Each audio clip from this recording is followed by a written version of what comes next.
Ilara's boots were already in the water when the man on the other side of the river turned around. She had not heard him turn. She had not heard him at all until that moment, which was its own kind of shock, because Ilara had grown up learning to listen to the forest, the way other children learn to read. She knew the difference between a branch falling and a branch being pushed. She knew when birds stopped singing and what it meant when they did. She had spent 23 years becoming the kind of person who noticed things before other people did. And she had walked to the edge of the Silver Thread River without hearing a single sound from the man already standing in the middle of it. He was facing her now. He had been standing with his back turned, very still, his dark head bent forward, his hands moving slowly through the water at his sides. And then, between one breath and the next, he had simply turned. Not quickly, not with alarm. The way a person turns when they already knew you were there, and have simply been deciding how long to let you stand before they acknowledge you. His eyes were gold, not a soft gold, not the warm amber of candlelight, or the pale yellow of old coins. They were the kind of gold that lived at the center of a flame, deep and serious, and completely without warmth, despite their color. They found her immediately, as if they had known exactly where to look. Ilara did not run. She would spend a long time afterward wondering why she did not run. She was not a slow person. She was not easily overwhelmed by fear. Her mother had raised her to be practical and steady, and years of working at the edge of wolf territory had given her a healthy understanding of when to be still and when to move. She knew, looking at those eyes, that she had crossed a line she was not supposed to cross. She knew the stone marker she had passed 20 minutes ago without looking at it properly was not simply an old crumbling piece of rock. She knew the Silver Thread River was the boundary of Ironblood territory, and she knew what the Ironblood Pack was.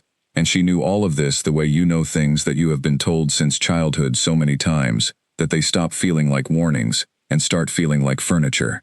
Always there, slightly inconvenient, easy to walk around. She knew all of it, and she did not run. Instead, she breathed in.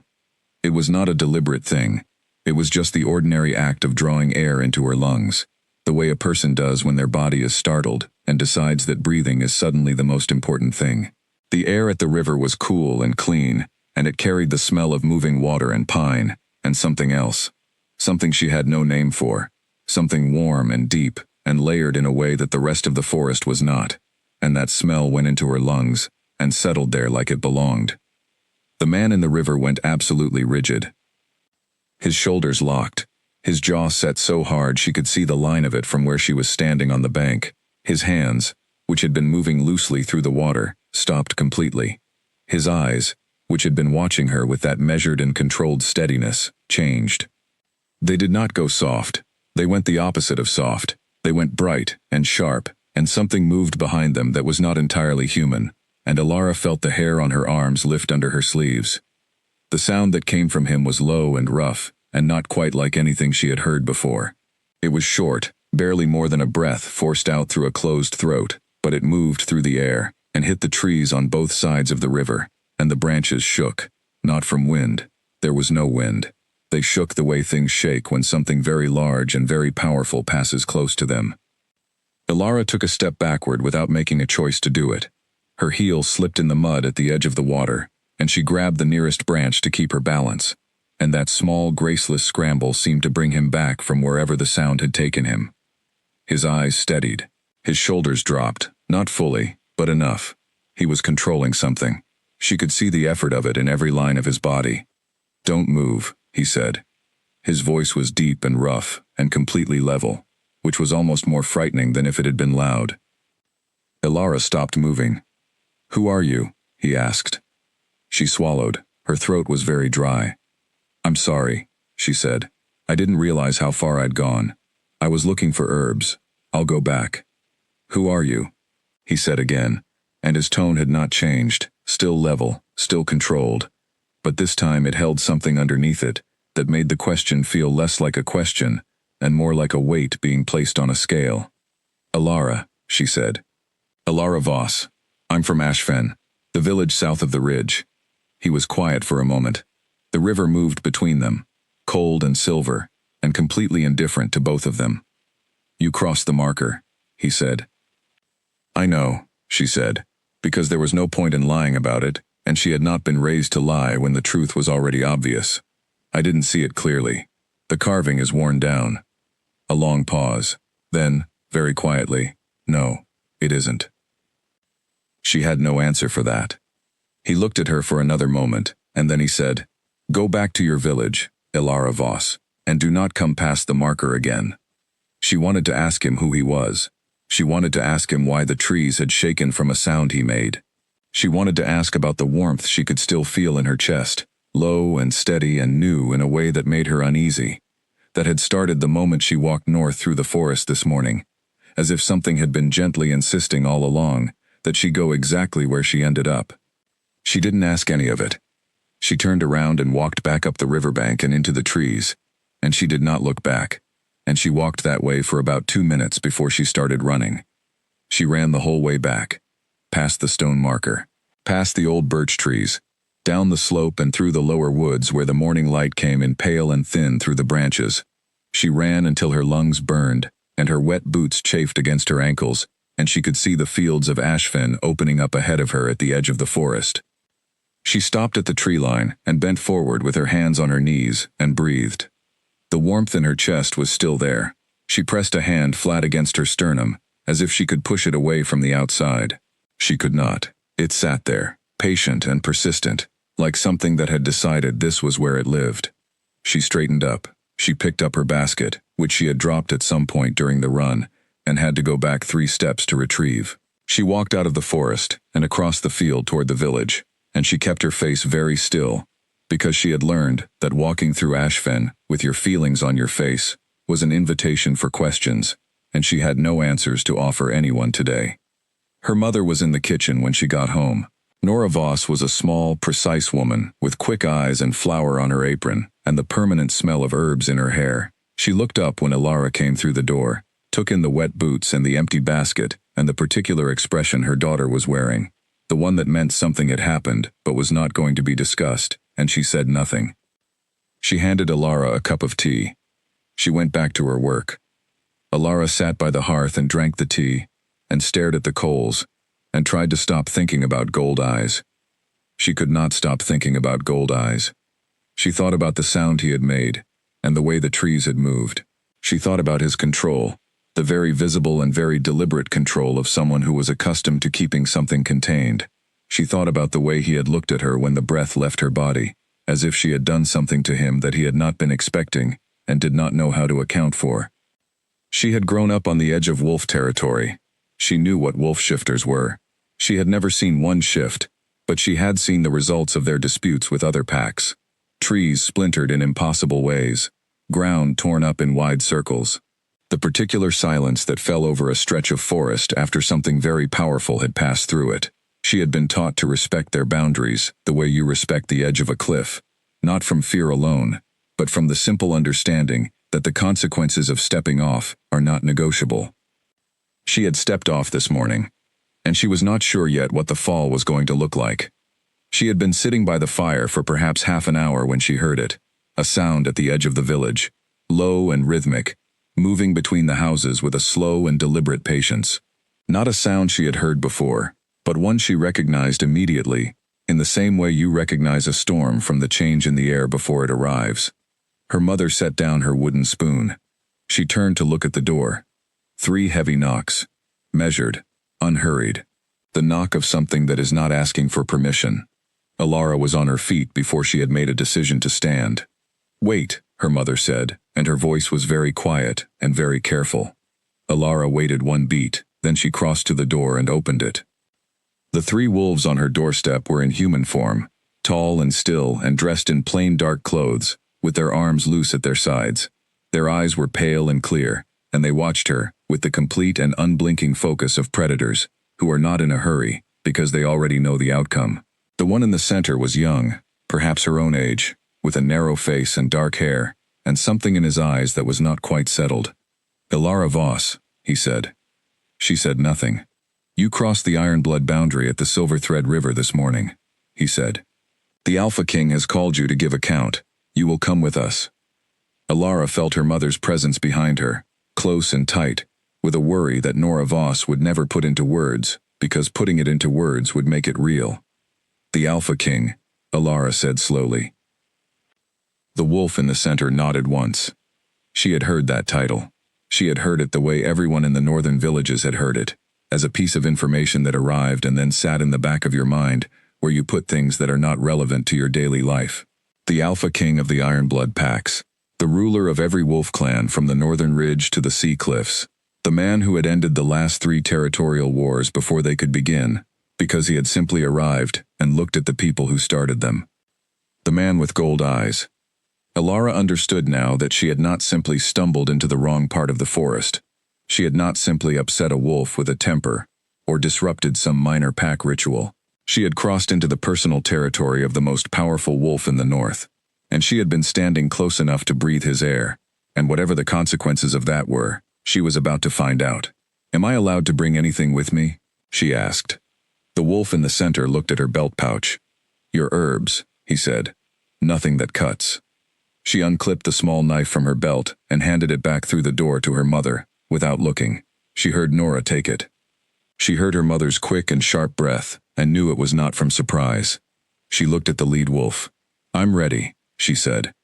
She stepped through the door and pulled it shut behind her, and walked down the path toward the village road, with the 3 wolves falling into step around her. Not in front of her, not dragging her, alongside her, with a careful neutrality that was almost more unsettling than if they had been rough about it. The village was quiet. People had already gone inside. Curtains had been drawn. A child's toy sat abandoned in the middle of the road, where it had been dropped in a hurry. At the edge of the village, where the road turned north, 2 more wolves stood waiting, and behind them, the forest rose dark and close, and full of sounds that Alara now understood were not made by anything she had a name for. She walked toward the forest. She did not let herself look back at the village. She did not let herself think about her mother standing inside with an old herb knife in her hand, and no power to do anything except wait. She thought instead about the pull in her chest, which had not left, which was in fact pulling her gently and persistently in exactly the direction she was now walking, north, deeper, toward the stronghold she had never seen. She thought about what her mother had said to her once, years ago, when Alara was small and afraid of a thing she could not name. The feeling of a thing and the truth of a thing are not always the same, but sometimes they are. Sometimes what you feel is exactly true. The trees closed around her. The path into the forest was wide and clear, and the wolves knew every step of it. Alara kept pace with them and breathed steadily, and did not let the fear that was alive in her chest crowd out the other thing, the pull, the ember, the strange and impossible certainty that whatever she was walking toward, she had already, in some way she could not explain, been moving toward for a long time. The forest deepened. The stronghold waited. And somewhere inside it, a man with gold eyes sat very still, in a room of cold stone and old power, and tried to make himself stop thinking about a sound. Just a breath. Barely a sound at all. He had been trying to stop thinking about it since the moment she made it, and he had not yet succeeded. The path into Ironblood territory was different from the forest Alara knew. It was not just the trees, which were older and taller and grew so close together in places that the sky overhead was reduced to a thin strip of pale gray. It was not just the silence, which was not the comfortable quiet of the woods near Ashfin, but rather a silence that felt deliberate, the kind that falls when every living thing in a place understands the rules and chooses to observe them. It was something underneath all of it, something in the ground itself, a low and constant pressure that Alara could feel through the soles of her boots, as if the earth here carried a charge that it did not carry elsewhere. She had been walking for nearly an hour. The wolves flanking her, there were 5 of them now, moved without sound. Their feet found the ground with an ease that was nothing like the way humans walked. There was no wasted movement in any of them. They traveled the way water travels, choosing the straightest and quietest path, without appearing to make any conscious choice about it. Alara focused on breathing evenly. She was not going to show them she was afraid. She was not going to stumble, or slow down, or let her hands shake. She had grown up in a village that lived at the edge of the most powerful wolf territory in the north, and she had listened carefully every time the older people talked about what respect meant when dealing with a pack. Not submission, not fear, respect, the kind that meant you stood up straight and kept your voice steady, and did not flinch. because flinching told them something about you that you could not take back. The young wolf who had spoken at her door stayed closest to her left shoulder. She was aware of him the way you are aware of something that is measuring you, without making it obvious. After a while, he said, "Are you warm enough?" She was surprised by the question. "Yes," she said. He nodded and said nothing more, but something in his expression had shifted slightly, a fraction of tension leaving the muscles around his eyes, as if her answer had told him something he needed to know. She filed that away. The path curved around the base of a long ridge, and then climbed, not steeply but steadily, through a stretch of forest, where the pines were so tall and so old that their trunks were wider than a horse cart. The light changed as they climbed, going from pale and filtered to dim and cool, and then, without warning, the trees ended. The stronghold rose ahead of them. Alara had imagined something grim. She had imagined walls and towers, and the kind of hard, dark architecture that announces power through the deliberate removal of anything gentle. What she had not imagined was something that looked as if it had grown from the landscape rather than been built on top of it. The walls were dark gray stone, the same stone as the ridge behind it, and they were thick and old and covered on the lower levels with the same dark moss she had seen on the forest floor below. The towers were round and tall, but not threatening in the way she had expected. They were more like trees than weapons, rooted and patient rather than aggressive. The gate was iron, heavy and well kept, and the two wolves who stood on either side of it straightened as they approached. The gate opened without being asked. Inside, the stronghold was organized and alive in a way she had not been prepared for. There were wolves everywhere, most of them in human form, moving between buildings and across the main courtyard with the same efficient and quiet energy as the wolves who had brought her here.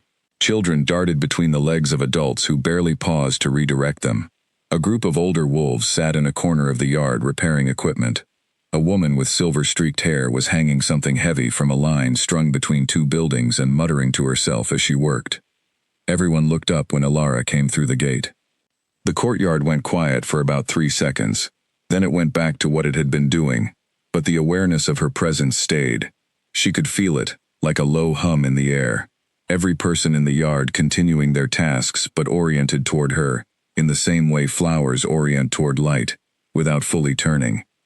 The young wolf beside her guided her across the courtyard toward the main building, which was the largest structure in the stronghold, and sat at the far end of the yard with its door slightly open. She kept pace. She did not look at the faces watching her. She kept her chin level and her hands loose at her sides. Inside, the main hall was high-ceilinged and warmed by 2 long fires set in stone hearths on either side of the room. The floors were smooth, dark stone, and the walls were hung with things she did not have time to study fully. Pelts and maps, and something that looked like a carved record, long and detailed, running the length of one wall. There were tables and chairs, all solid and plainly made without decoration. The young wolf stopped in the middle of the hall. "Wait here," he said, and walked through a door at the far end. Alara waited. She stood in the center of the hall, with her hands folded in front of her, and her heart beating steadily, and her eyes moving over everything, with the calm and observant attention she used when she was working. She had learned to look at things the way a healer looks at them, not to judge, but to understand. What is this, and why is it here, and what does it tell me about the person it belongs to? The hall told her things. It told her that the person in charge of this place valued function over display. It told her that the pack that lived here was not small and was not idle. It told her that the records on the wall were very old and very carefully maintained, and that whoever had hung them there wanted them to be seen every day. The door at the far end opened. Calum Dre walked into the hall. She recognized him immediately, which was jarring, because she had only seen him once, from a distance, in poor light, while she was attempting not to drown in her own fear. But she recognized him, the way she would recognize a sound she had only heard once. Her memory had kept it with unusual precision, every detail sharp and clear, the way details are when your body has decided that something matters. He was dressed differently now, dark trousers, a dark shirt with the sleeves pushed to his elbows, boots worn soft with use.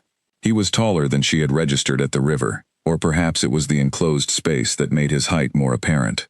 His dark hair was dry now and pushed back from his face, and she could see the structure of it clearly, the strong line of his jaw, the slight curve of his nose, the heaviness of his brow. He would not have been called beautiful by most people. He was too hard for that. But he was the kind of face that made you keep looking, not because of what it offered, but because of what it withheld. His eyes were gold, exactly as she remembered. He crossed the hall and stopped several feet from her, and for a moment he simply looked at her, and she looked back, and the silence between them was not entirely comfortable, but it was not hostile either. It was something more complicated than either of those things. "Alara Voss," he said. His voice was the same as it had been at the river, deep and controlled and carrying weight without effort. "Yes," she said. "You trespassed on Ironblood land this morning." "I did," she said. "I've already told your wolves that it was not deliberate. My wolves tell me you walked past the stone marker without looking at it." She met his eyes. "That's true. Why?" She opened her mouth and then stopped, because the honest answer was that something had pulled her, and she had followed without thinking, and now she was standing in his hall, and she still felt the pull, right now, standing here, and she did not think that answer would serve her well. "I was distracted," she said. "The moonbloom I was looking for had been destroyed, probably by an animal. I was looking for a replacement patch." He was quiet for a moment. His eyes stayed on her face, with an attention that was not aggressive, but was very thorough. "You'll stay here while I consider the matter," he said. "I have obligations in my village," she said carefully. "My mother runs the only herb practice in Ashfen. People depend on it." "Your mother will be informed that you are well," he said. Not unkindly, but with the absolute finality of someone who had already made this decision, and was telling her about it as a courtesy, rather than a negotiation. Alara looked at him for a long moment. Then she said, "Am I a prisoner?" Something crossed his face. It was quick, and she was not entirely sure what it was. "No," he said. "You are a guest who has not yet earned her way home." "Is there a difference?" she asked. The corner of his jaw moved. It was very slight. "You'll have rooms," he said. "You'll be given food and anything you require for your work. The Pax healer has more patients than she can handle. Your assistance would be useful." "And how long does a guest who hasn't earned her way home typically stay?" she asked. He turned toward the door at the far end of the hall. "Until I've decided," he said, over his shoulder. "Finn will show you to your rooms." He walked through the door. The door closed. Alara stood in the middle of the hall by herself, and breathed. The ember in her chest, which had been steady the entire walk through the forest, had gone sharp and bright the moment he walked into the room, and was only now beginning to settle again in his absence. She pressed her hand over it, and held it there for a moment, which did not help at all. The young wolf, Finn apparently, appeared from a side door, and looked at her with those pale and slightly luminous eyes. "This way," he said. She followed him out of the hall and down a covered walkway, and into a building on the eastern side of the courtyard. It was warm inside, heated by a system of pipes set into the walls that she found interesting enough to distract her for a moment. She had not expected underfloor heating in a place like this, and the unexpectedness of it made her feel slightly more off balance than she already was. The rooms were on the second floor, two of them, a sleeping room and a small sitting room, with a window that looked out over the courtyard. The beds were solid, and the wool blankets were heavy, and the window had glass in it, which was not something she had in her own home. Someone had already put a small table in the sitting room, with a pitcher of water and a plate of food she had not asked for. She stood in the sitting room and looked at the plate of food. She was not going to cry. She was not going to sit down on the floor. She was Alara Voss, from Ashfen, and she had walked into this place on her own 2 feet, and she was going to be practical about it. She sat down at the table. She poured water into the cup beside the pitcher. She ate. Below her window, the courtyard moved on with its day. Children, adults, the silver-haired woman who had finally gotten her hanging, finished, and was now moving on to something else. A group of young wolves were training in the far corner, moving through a sequence of positions that were half sport and half something much more serious.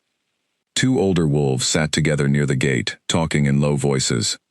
It was a community, a large one, well-organized and apparently well-fed, and entirely self-contained in the way that comes from years of being self-reliant. She had expected something darker. She had expected something built on fear. Instead, she had found something that looked, from the outside at least, almost ordinary. She thought about Calum Dre walking through the hall toward her, and the way his eyes had stayed on her face, and the way the ember in her chest had reacted.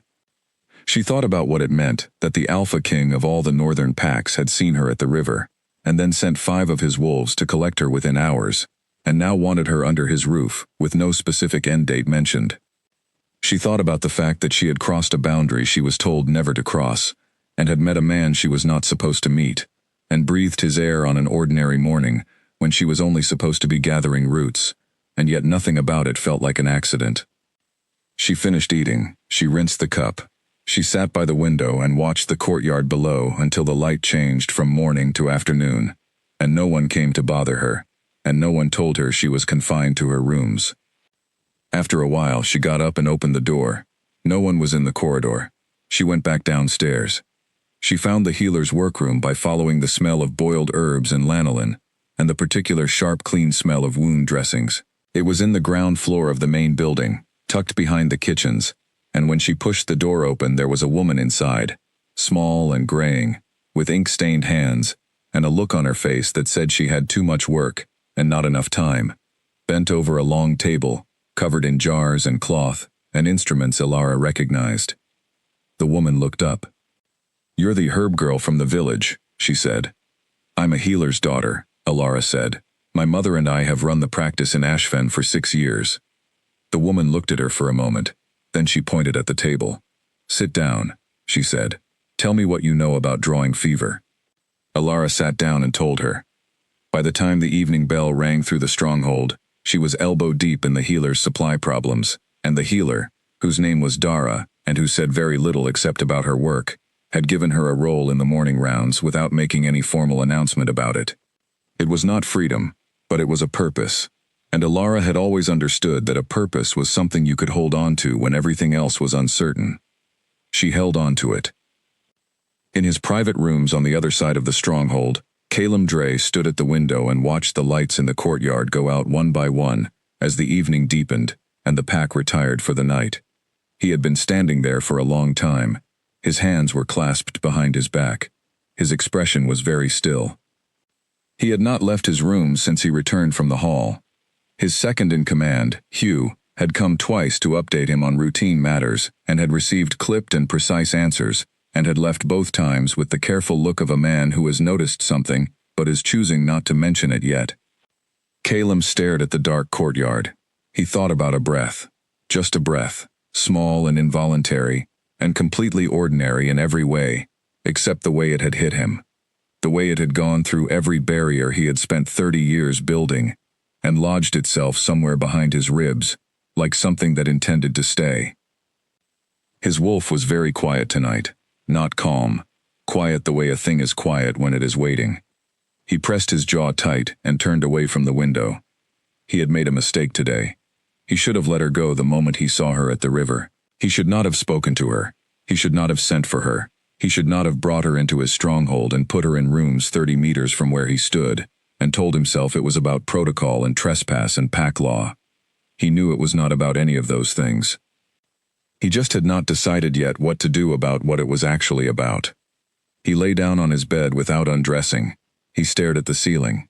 The ember that had taken up residence in his chest since that morning burned low and steady in the dark. He closed his eyes. Sleep did not come easily. 3 days passed in the stronghold, and Alara learned things. She learned that Finn, the lead wolf who had come to her door, was called Finn because that was actually his name. Finn Cole, one of Calum's 3 most trusted wolves. Younger than he looked, but more serious than most people twice his age.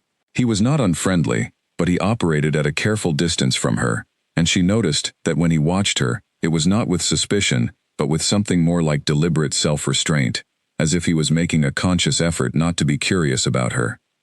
She learned that the stronghold was called the Iron Keep, which was exactly the kind of name she would have expected, and which turned out to be less intimidating once you were inside it, and had discovered that the wolves who lived there drank too much tea, argued loudly about everything from weather to supply routes, and had a group of children who followed visitors with determined sociability.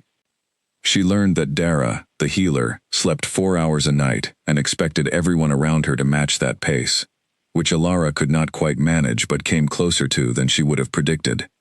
And she learned, without being told, that Calum Dre was not operating normally.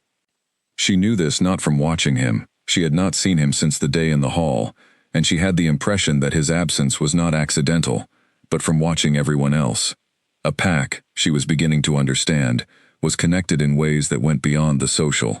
The wolves of the Iron Keep were attuned to their alpha, the way trees are attuned to weather. They felt the shifts in his state before they could see them, and they responded in ways that were sometimes subtle and sometimes not. The training in the courtyard had become harder and sharper in the past 3 days. The older wolves who sat together near the gate were sitting together more often and talking less. Finn moved through the stronghold with an extra layer of alertness that had not been there when she arrived, and she had noticed him checking on things: gate locks, supply levels, the patrol schedule, that presumably did not need checking this often under normal circumstances. Something had changed when she arrived. She did not know all the details of what that something was, but she had enough pieces to form a shape around it. On the morning of the 4th day, one of the pack's young wolves came into Dara's workroom with a badly cut hand. He was perhaps 16, broad-shouldered and embarrassed in the specific way of someone who has been injured while doing something they were told to be careful about. He sat on the bench Alara pointed him to, and held his hand flat on the table, and looked away while she cleaned and examined it. "It'll need a stitch," she said. He went a shade paler. "All right," he said. She threaded the needle. "I'm Alara," she said, because she had found that people were less tense during stitching if they were in a conversation. "Kit," he said. He was looking at the wall very hard. "How did this happen?" she asked. "Training," he said. "I was showing off." She smiled despite herself. "What were you trying to do?" "Blade work," he said. "I wanted to try the overhead grip, and it slipped." "Did it at least look impressive before it slipped?" He glanced at her sideways. "For about half a second," he said, and then almost smiled. She made the first stitch. He tightened his jaw but did not flinch. "You're not from a wolf pack," he said. "No," she said. "You're the girl from Ashfen," he said. "Everyone knows about you." She made the second stitch. "What does everyone know?" she asked, keeping her voice very easy. He hesitated. The hesitation told her that what everyone knew was more than the story about herb gathering and boundary trespass. But Kit was 16, and not sure how much he was allowed to say, which was sensible of him.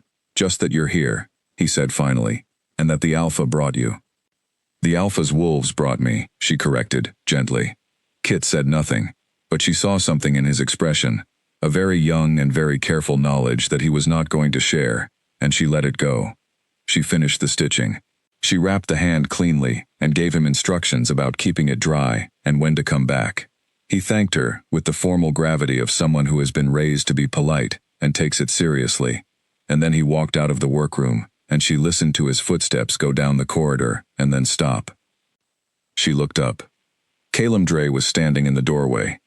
He had not knocked, but he had stopped just outside the frame, which was not quite entering, and he was looking at her with that measured and thorough attention.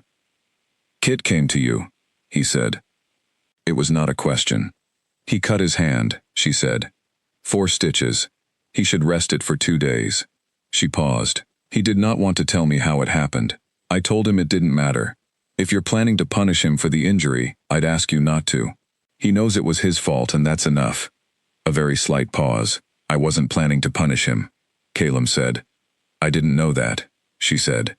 He stepped into the doorway without fully coming into the room, which seemed to be a careful choice. He looked around the workroom, at the reorganized shelves, the labeled jars, the drying bundles that Alara had hung along the upper rack in the 3 days since she had taken over half of Dara's tasks. "Dara says you know what you're doing," he said. "My mother has been practicing for 30 years, Alara said. "I grew up watching her." "Is that what you want to do?" he asked. "Heal?" She looked at him. It was an odd question, personal in a way that didn't fit the context of their situation. "Yes," she said. "It's what I'm good at." He was quiet for a moment. He was looking at the shelf of jars with an expression that was not actually about the jars. "You can send a message to your mother if you'd like," he said, still looking at the shelf. "Finn will carry it." She kept her voice steady. "Thank you," she said. He turned to leave. She stopped herself from saying anything else, and then said it anyway. "Are you going to tell me how long I'm staying?" He paused in the doorway. He did not turn around. "Not yet," he said. He left. She stood in the middle of the workroom, with her hands at her sides, and the ember in her chest burning, with the particular intensity it always had when he was close. And she thought very carefully about what that meant. She had been raised practical. Her mother was a practical woman from a family of practical people, and they had always told her that feelings were not enemies, but they were not guides either. Feelings were information.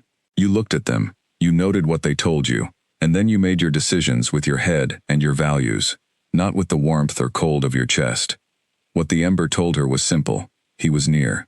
When he was near, it burned. When he left, it dimmed. It was directional and consistent and entirely outside her control. What she did not yet know was why. And until she knew why, she was not going to act on it, or name it, or let it tell her things she could not verify. She went back to work. On the other side of the keep, Calum was walking.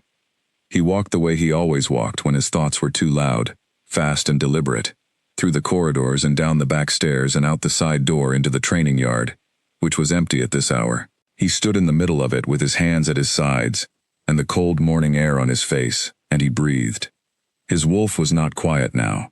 His wolf had not been quiet since the river, but in the last 4 days, it had moved from a restless background presence to something more demanding. Not dangerous, not out of control, but insistent, the way a fire is insistent when you put a screen in front of it.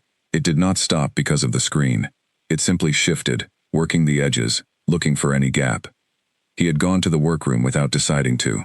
He had been on his way to the East Wing for a routine check on the weapons store, and he had turned left instead of right at the corridor junction, and his feet had carried him to Dara's workroom, and he had stood in the doorway and watched Alara Voss wrap a young wolf's hand and argue with him preemptively about how not to punish the boy. Argue with him, which almost no one in the Iron Keep did, because he was the Alpha King and people did not generally argue with him. They agreed, or they stayed quiet. She had argued with him in the same tone she might use to argue with a stubborn patient. Not aggressively, not challengingly, just with the calm certainty of someone who thought she was right and saw no reason not to say so. He could still feel the exact distance she had been standing from him when she said it. Not the physical distance, the other kind. The pull distance, the measurement his wolf kept running constantly and reporting back with a precision that served no useful purpose. He pressed his jaw tight and made himself think about other things. The patrol reports from the eastern border, which had been inconsistent for 2 weeks. The supply run that needed to happen before the first snow. The message he had received 3 days ago from Bram Vale, the chief of the Greyclaw pack to the south, which had been polite, in the way that things are polite when they are not actually polite. He had not yet responded to that message. He would respond today. He would put his attention back on the things that required it, and he would stop walking past the healer's workroom by accident. He walked back inside.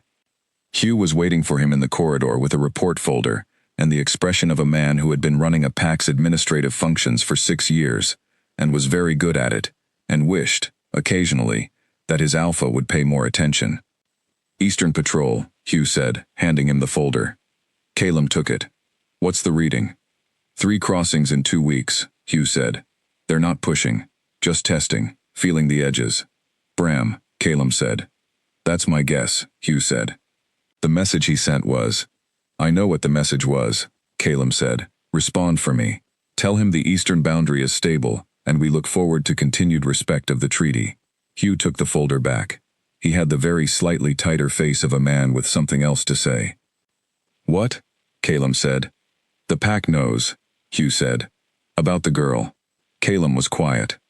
I don't mean they know she trespassed, Hugh said carefully. They can feel it. The elders especially. Old Marin said something this morning. She didn't say it to me directly, but I was nearby. What did she say? Calum asked, and his voice was very even. Hugh met his eyes.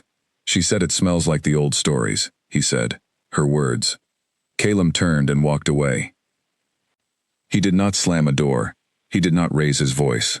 He walked to the upper room of the East Tower, the one that was his, and only his, the one where the view went all the way to the ridge, and on clear days, you could see the start of the sea cliffs on the northern horizon. He sat in the chair by the window and looked out at the territory that was his to protect and lead and carry, and he sat with the weight of what Hugh had said. The old stories. Every wolf in the pack had grown up with them. The ones about fated pairs, about the bond that did not ask permission, and did not come when called, and did not go away when ignored. The ones about what happened to an alpha who refused it. He had believed in those stories when he was young. He had stopped believing in them after Lena. Lena, who had been steady and brave and entirely wrong for him in the way that the pack-chosen pairs were often wrong. Good people, good intentions, bad fit.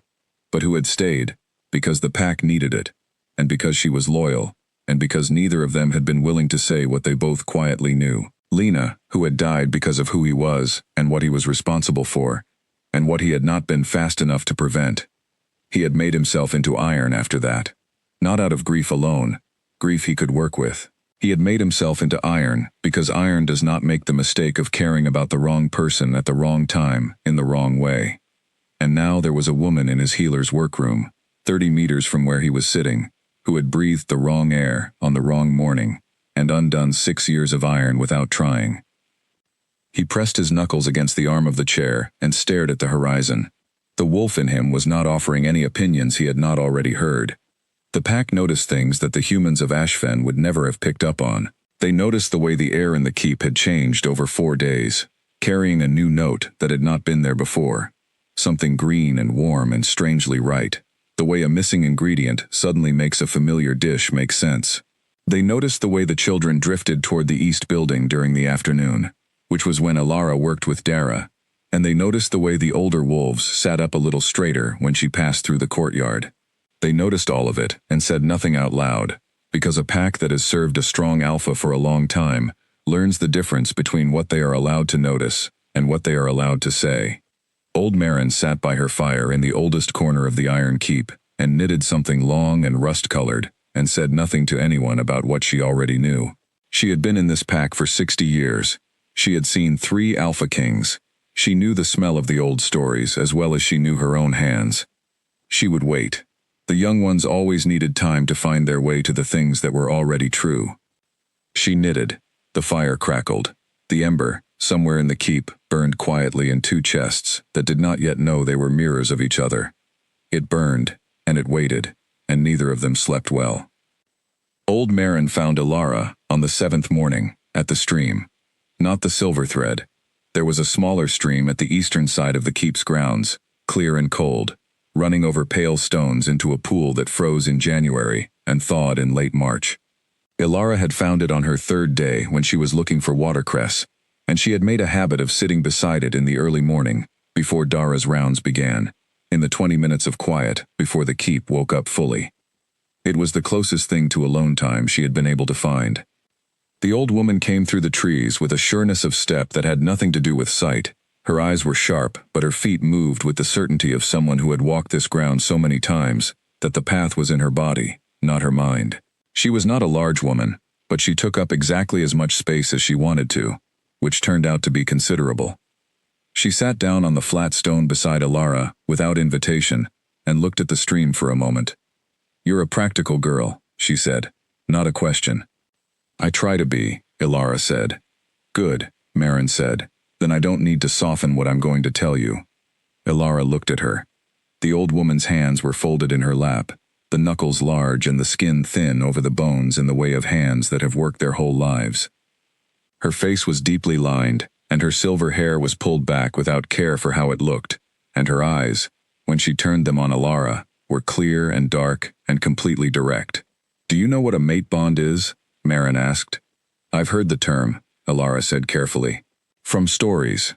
"From stories," Marin repeated, and her tone was dry, in a way that was not unkind. "What do the stories in your village say about it?"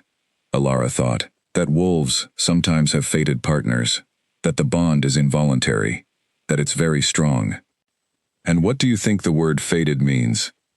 "I think people use it to mean predetermined," Alara said, "that some force outside the 2 people chose it." Marin was quiet for a moment. The stream ran between the pale stones, indifferent and ongoing. "That is not wrong," Marin said, "though the word fated makes it sound more dramatic than it is.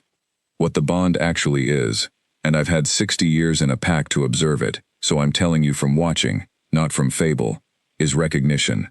Something in a wolf recognizes its matched counterpart, not the person they chose, Not the person the pack chose, the one their nature chose before they had any say in the matter. Elara was very still.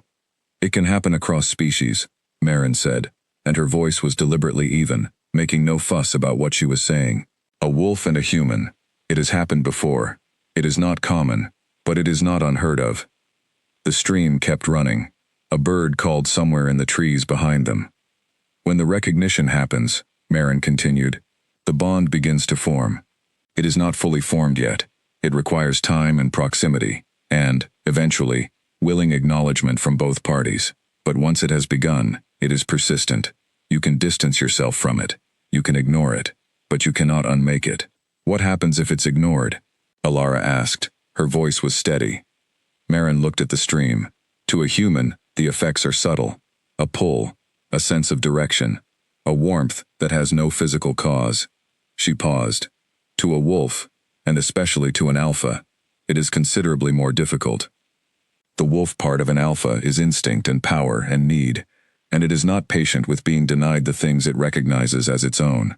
The effort of controlling it, continuously, over a long period, takes a toll on the wolf and everyone around them, because an alpha's state affects the entire pack.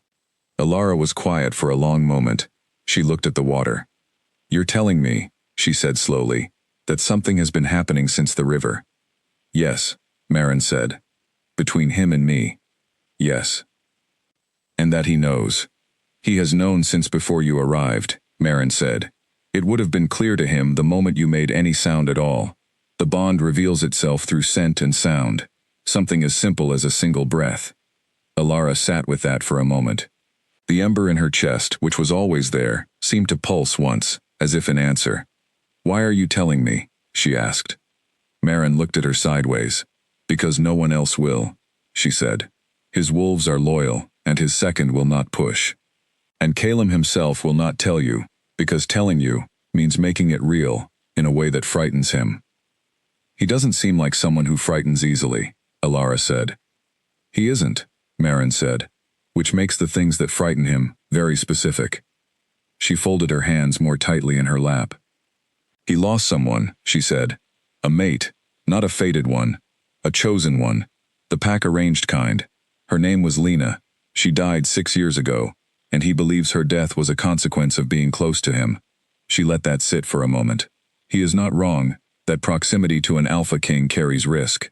He is not entirely right about how much of what happened was his fault, but he has decided that what he is makes him dangerous to anyone he allows to be important to him, and so he has spent 6 years making himself into someone who does not allow that. Elara stared at the stream for a long time. The morning light was coming through the trees now, falling across the stones in long pale lines. Somewhere in the keep, the sounds of the day beginning were filtering through the trees. A door, voices, the distant rhythm of the training yard. What does he plan to do? Elara asked quietly. About you? Maren's voice was careful. I believe he plans to resist it long enough that he can convince himself it will pass, which it will not. She paused. And I believe the pack will begin to feel the strain of that within the next few weeks, because his wolf is not going to get quieter. It is going to get louder. And the pack suffers when the alpha is not settled, Elara said. You're a practical girl, Maren said again, and this time it sounded like a kind of praise. They sat in silence for another minute. The stream ran. The morning moved forward. I don't know what to do with this, Elara said. It was the most honest thing she had said since she arrived.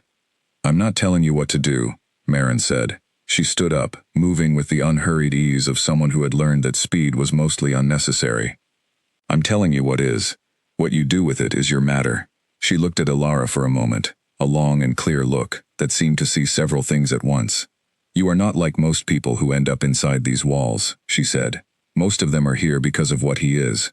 You are here because of what you are. She turned and began to walk back toward the trees. Maren, Elara said. The old woman paused.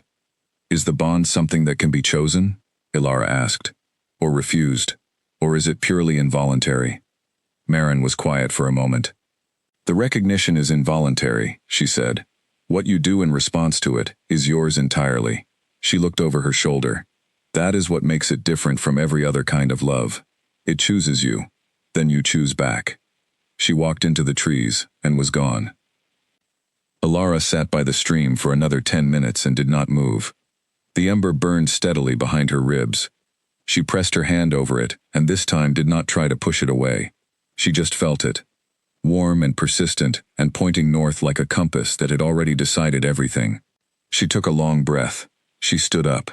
She went back to work. She was in the middle of preparing a wound dressing later that morning, when the gate bell rang, 2 sharp strikes, which Dara told her without looking up meant a visitor under a neutral flag. Alara went to the window. A man rode into the courtyard on a gray horse.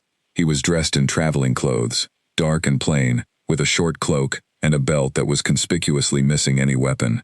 He had the kind of stillness on horseback that wolves had everywhere, conserved and contained and perfectly balanced. He was not from the Iron Keep. His eyes were a sharp and pale green. Finn met him in the center of the courtyard. They spoke for a moment, too quietly for Alara to catch from the window. Then Finn sent the messenger to the east building and went straight inside toward Calem's rooms.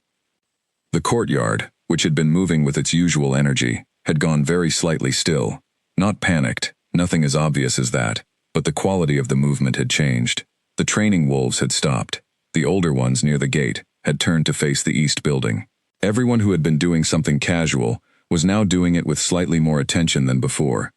Alara looked at the messenger's cloak as he dismounted. There was a mark on the back of it, angular, like 2 lines crossing at a sharp angle. She went downstairs. Finn was already coming back across the hall when she reached the ground floor. She stepped into his path clearly. He stopped. "Who was that?" she asked. "A Greyclaw representative," he said. "From Bramvale's pack," she said. A very slight pause. "Yes. What does he want?" Finn said nothing, which told her 2 things, that he knew, and that he was not going to tell her. She stepped aside and let him pass. She went back up to the workroom. An hour later, the door to the keep's main hall opened, and Calem walked out into the courtyard. He walked the way he always walked, deliberate and contained, and carrying the particular gravity of an alpha in motion, but there was something additional in it today. Something that the pack felt before they saw it, because every wolf in the yard straightened when he stepped outside, and the ones who had drifted during the morning's interruption moved back to where they were supposed to be with quiet efficiency. He spoke to the messenger in the courtyard, standing without sitting, which she already knew meant that this was not a meeting he intended to extend. The messenger spoke. Calem listened with his jaw level and his hands at his sides. Then he spoke for perhaps 30 seconds, and the messenger nodded, a short and formal nod, and got back on his horse. The gate opened. The messenger left. Calem stood in the middle of the courtyard for a moment after the gate closed. He did not look up at her window. Then he turned and walked back inside. The courtyard exhaled. That evening, Finn came to her rooms with a tray of food and the air of someone delivering news alongside dinner. "There's a situation on the eastern border," he said, setting the tray on the table. "Some of the pack will be moving to reinforce the patrol over the next few days. The keep will be quieter." "Is it serious?" Alara asked. Finn looked at the wall for a moment. "It's being taken seriously," he said, which was not the same thing, and they both knew it. "You are not in any danger," he added. "The keep's walls hold." "I wasn't asking about myself," she said. He looked at her. Something in his expression shifted, that fraction of released tension again. He picked up the now empty tray. "Get some sleep," he said, and left. Alara sat at her table and looked out the window at the dark courtyard, and the gate at its far end, and the forest beyond the gate, black and close, and full of things that were testing the edges. She thought about Marin's words. The bond chooses you, then you choose back. She thought about a man who had made himself into iron because iron does not love the wrong person. She thought about how iron, under enough pressure, still bends. She ate her dinner. She went to bed. She did not sleep well. Neither did he. The 12th day brought the first frost. Alara woke to find the stream frozen at its edges, and the grass in the courtyard standing stiff and pale, and the pack of the Iron Keep moving through its morning routine, with its shoulders slightly braced against the cold, in the particular way of people who have spent their lives in northern territories, and regard winter not as hardship, but as the natural state of things. She pulled her coat tighter and went to the stream anyway. The frost on the stones made them slick, and she went more carefully than usual. And when she arrived at her usual sitting place, she found that someone had left a folded blanket on the flat stone. She stood and looked at it for a moment. Then she picked it up and sat down and wrapped it around herself and watched the frozen edges of the stream catch the early light. She did not think about who had left it. She thought about it anyway. 2 days had passed since her conversation with Marin. Calum had not come to the workroom, but things had changed in smaller ways. The door to the main hall, which had previously been kept closed when he was inside, was opened twice when she walked past. Finn's careful distance from her had reduced by several degrees.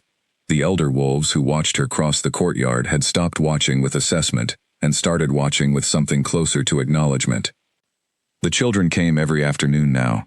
She had stopped thinking of it as an intrusion and started planning for it, keeping the honey mint prepared, leaving the sitting stool accessible, putting away anything breakable before 3 in the afternoon. Kit came twice more, once for a check on his hand and once for a reason that had nothing to do with his hand. She asked him nothing about Calum directly, and he told her things anyway, in the sideways manner of someone who has not decided they are being helpful, but is being helpful nonetheless. He was up before dawn again, Kit said on the second visit, looking at the ceiling while she checked the stitches. The border situation? She asked. Partly, Kit said. Then he said nothing else, which was its own kind of communication. The stitches were healing cleanly. She told him so, and he seemed pleased in the reserved way he had, and she cut the threads and sent him off with instructions he no longer needed, but listened to politely anyway. The formal message from Bram Vale arrived on the 13th day. She did not see the message itself. She was in the workroom when it arrived, and learned about it from the quality of the keep's atmosphere afterward, which shifted in the way she was coming to recognize as the pack's response to something significant. Not panic, not chaos. A deepening of focus, a tightening of purpose, the particular alertness of a well-trained group preparing to be needed. Hugh moved through the keep with the folder under his arm and his face carrying its most neutral expression, which Alara had learned to read as his most concerned one.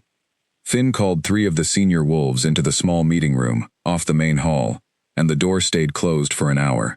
2 new patrol teams assembled in the courtyard and moved out before the afternoon meal. Alara watched all of it from the workroom window and prepared extra wound dressings and stocked the pain remedy jars and said nothing to anyone. That evening, Calum came to the courtyard. She saw him from the window. He had gone out to speak with the training wolves, and what had started as a brief exchange had extended into a full demonstration. She watched him move through the practice formations with 3 of the older wolves, and what she saw made her stop what she was doing and simply watch. She had understood, intellectually, what it meant that he was an Alpha King. She had understood it the way you understand a fact, as information that she stored and referenced when relevant, but watching him move was different from understanding the title. He was precise and powerful, and entirely without waste, every motion exactly what it needed to be, and nothing it did not, and the wolves training with him matched his level in a way that was clearly the result of years of being pushed by someone who set the standard very high. When he stopped them and corrected a position, the correction was specific and immediate, and the wolf receiving it did not bristle. They adjusted, and their adjustment was instant, because they trusted that he was right. And then he looked up. He looked up directly at her window, as if he had known she was watching, and their eyes met across the yard. She did not look away. She met his gaze steadily, and after a moment, he gave the smallest and barely there nod, as if they were passing each other in a corridor, and turned back to the training. She went back to work, with her heart beating slightly faster than usual. After the evening meal, there was a knock at her door. She opened it to find not Finn but Calum himself, which was unexpected enough that she did not immediately say anything. He had a rolled piece of paper in one hand. He held it out. "A message from your mother," he said. "It arrived with the evening patrol." She took it. "Thank you," she said. He did not leave. He stood in the doorway and looked at the rolled paper in her hands. "She is well?" he asked. "I'll know in a moment," Alara said. He waited, which surprised her. She unrolled the paper and read her mother's handwriting, small and even, and as economical with words as Nora herself was. 2 lines about a patient who was recovering, and 3 lines about a new batch of dried goldenrod, and then, at the very bottom, I trust you. Come home when you can. Not asking, trusting. She rolled the paper back up. Her throat was very slightly tight. She's well, she said. Calum nodded. She looked at him. You're worried about Bram Vale, she said. Not a question. He was quiet for a beat. Then he said, the message was a formal territorial claim. Vale is asserting that the eastern river boundary belongs historically to Greyclaw, not Ironblood. The claim is not new. His father made the same one 15 years ago. But the timing is. Why is the timing important? She asked. He looked at her. Because formal claims are made when someone believes the moment is right, he said. And the only reason Bram Vale would believe the moment is right is if he thinks something has changed that makes me less effective than I was. The silence that followed was clear enough. She did not say the obvious thing. She said instead, Are you? He looked at her steadily. No, he said.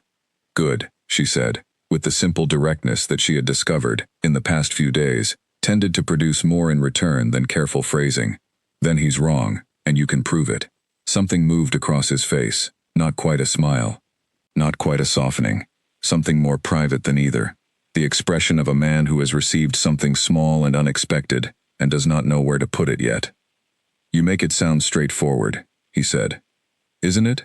She said. He's testing a boundary. You hold the boundary. The test fails. She paused. What am I missing? The cost, he said quietly. Holding a boundary against a formal claim from a pack the size of Greyclaws requires a show of strength. That means assembling people. That means potential engagement.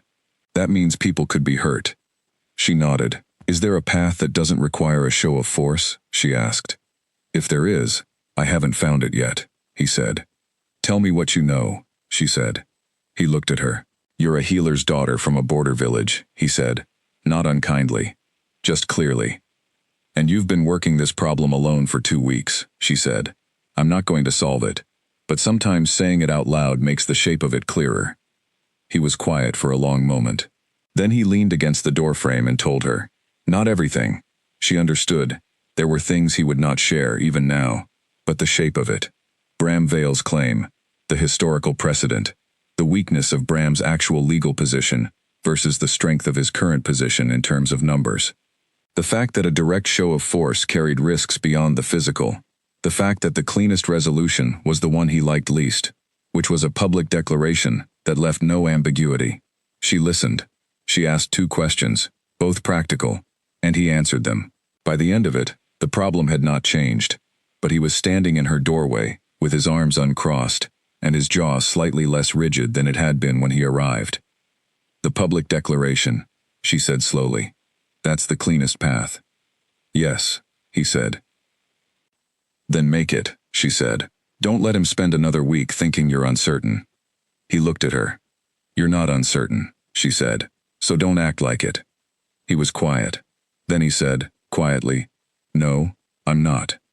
He looked at her for one more moment, with that thorough and held attention that felt like being measured not for threat, but for truth, and then he said goodnight, and walked away down the corridor. She closed the door. She stood inside her rooms and held her mother's letter and breathed. The ember was burning very brightly. She sat on the edge of her bed and pressed her hand over it, and tried to be the practical woman her mother had raised her to be. She tried to take the feeling, and look at it as information, rather than direction. She tried to hold it at arm's length and examine it. She could not hold it at arm's length. It was inside her. It was entirely inside her. She lay down on her bed, and stared at the ceiling, and thought about a man who had stood in her doorway, and talked to her about a problem he had been carrying alone, and how at the end of it his jaw had been less tight. And she thought about the blanket on the stone by the stream, left without announcement or expectation of anything in return. And she thought about the way he had looked at her across the training yard, steady and direct and then away, as if proximity from a distance was the safest form of it. She closed her eyes. Outside, the frost deepened, and the northern stars came out above the keep, and somewhere on the eastern border, the patrol teams moved in the dark with their senses stretched wide against the night, and in the morning, Calum Dre sent the most direct message of his leadership across Wolf territory in 6 years. By noon, everyone who needed to know it had heard. By evening, 3 of Bram Vale's eastern scouts had been seen pulling back, but Bram himself had not yet pulled back, and that, Hugh said quietly to Finn that night in the corridor outside the Great Hall, was the part that worried him. 3 days after Calem's formal declaration, Bram Vale crossed the eastern border with 15 wolves. Ilara was in the courtyard when the alarm came. Not a bell, but a sound that ran through the pack like a current, low and immediate, the kind of communication that needed no words because a pack in its own territory knew the sound of a boundary being broken. She felt it before she heard it, a sharp tightening in the air that made every wolf in the yard go still for exactly 1 second, and then begin moving. She moved too, back toward the healer's building, not because anyone told her to, but because she understood her role in a crisis without needing instruction. The gate of the Iron Keep opened, and Calem came out, before Ilara had reached the workroom door. He moved past her at a pace that covered ground very quickly without appearing hurried, and Finn and Hugh were at his sides, and behind them came 12 of the Keep's strongest wolves, and the gate stayed open behind them. Ilara stopped. She turned. She knew, in the sensible part of her mind, that she should go inside. She should prepare the workroom.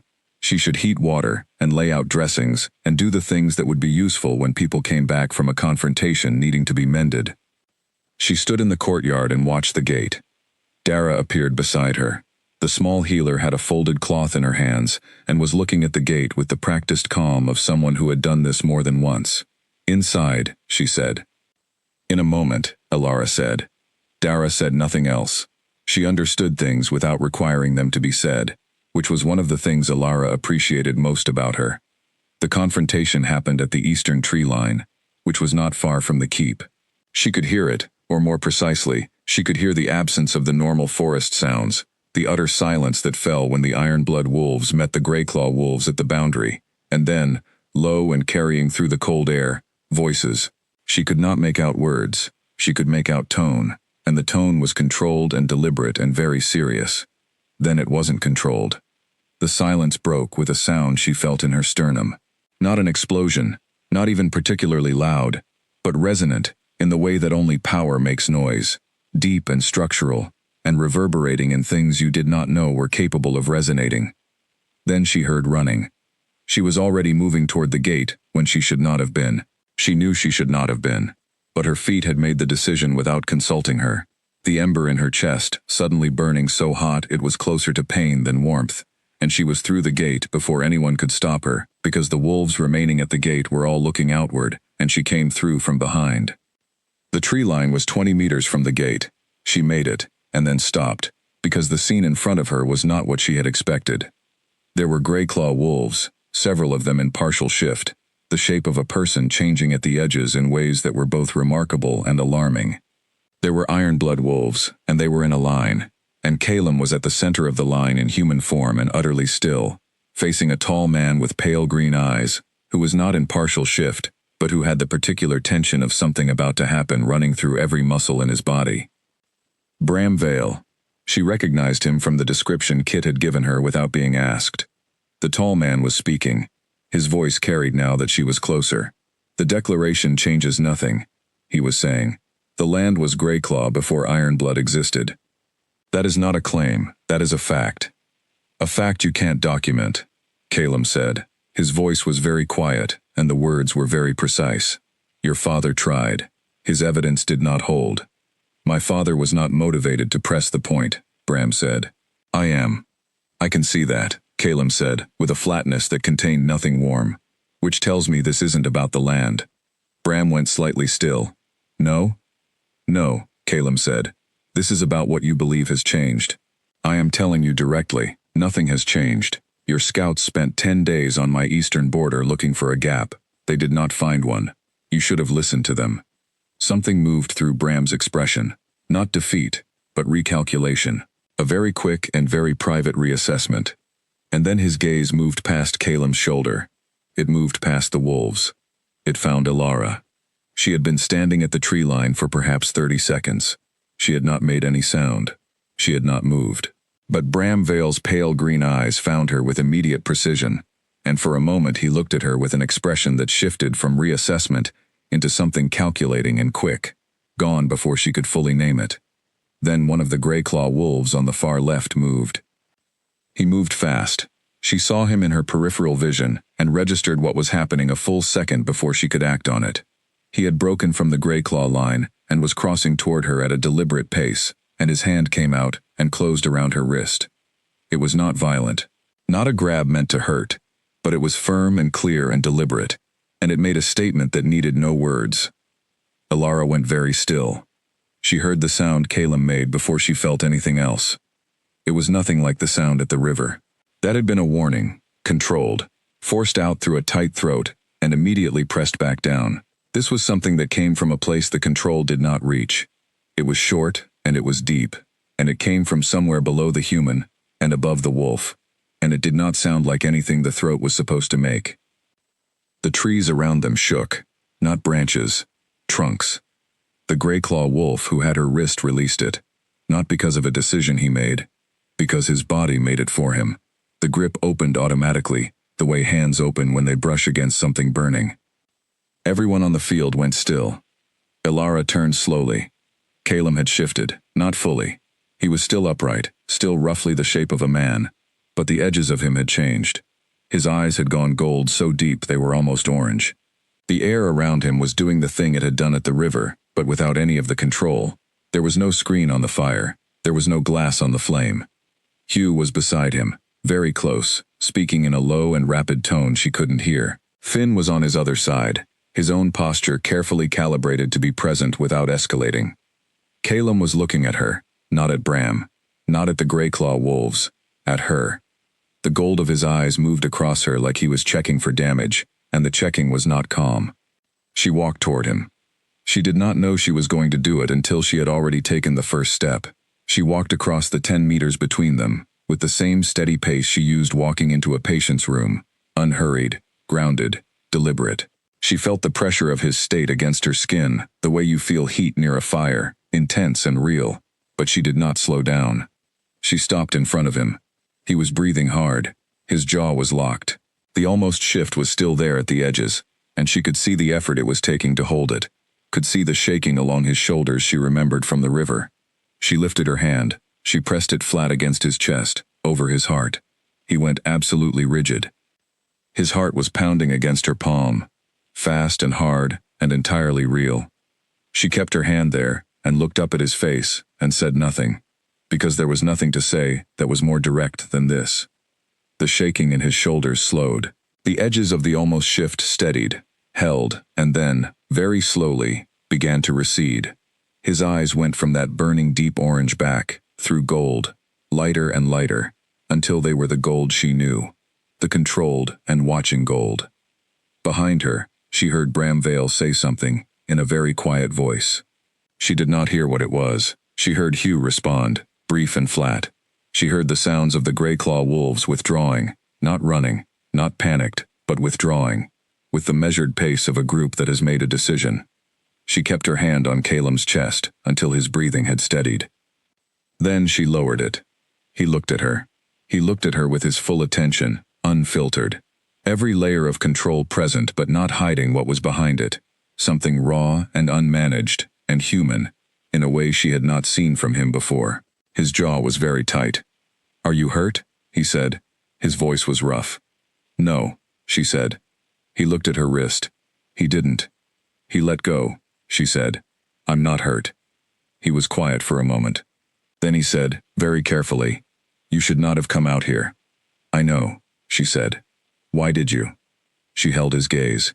"Because the ember was on fire," she said, honestly. No softening of it. "And I couldn't stay inside." He looked at her for a long time. The field around them was empty now. The Greyclaw wolves were gone. The Ironblood wolves had all found somewhere else to be with the practiced discretion of people who had served a private man for a long time. They were standing in the cold at the eastern tree line, and the frost was still on the ground, and the morning light was thin and white above the branches. "We need to talk," he said. "Yes," she said. "We do." They walked back to the keep together, not touching, with perhaps a foot of space between them, and the gate closed behind them, and Finn shut his face completely of all expression and went to deal with the post-confrontation details, and Hugh wrote something rapidly in his folder, and also said nothing.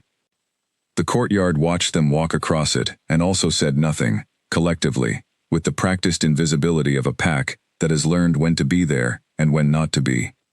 The door to the main hall closed, and outside, the forest settled back into its ordinary silence, and the frost slowly melted in the rising morning, and the eastern border was quiet for the first time in 3 weeks. He did not come to her that night. She had expected him to. After the tree line, after the walk back, after the way he had said we need to talk with that particular roughness in his voice that was different from his usual controlled depth, she had expected that he would come to her door that evening, or after the meal, or sometime before dark. He did not come. She sat in her sitting room with a candle and Dara's record book and pretended to read her own notes, and the ember was steady and warm and told her he was somewhere in the keep and not very far away, and she waited. He did not come. She went to bed.